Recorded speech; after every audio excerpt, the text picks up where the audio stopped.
میگفتم میلیونا میبینن قضاوت میکنن، حالا که نوبتشونه چرا پس میترسونن؟ ورق که برگرده آدم ها رو میشه شناخت.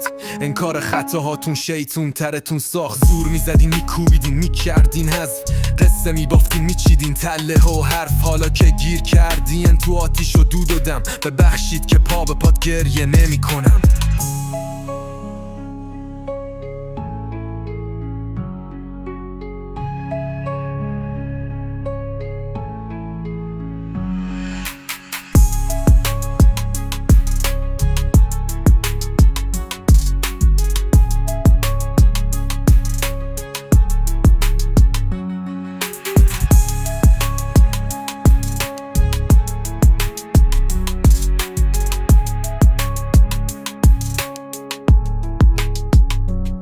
میگفتم میلین و میمینن قضاوت میکنن، حالا که نوبتشونه چرا پس میترسونن؟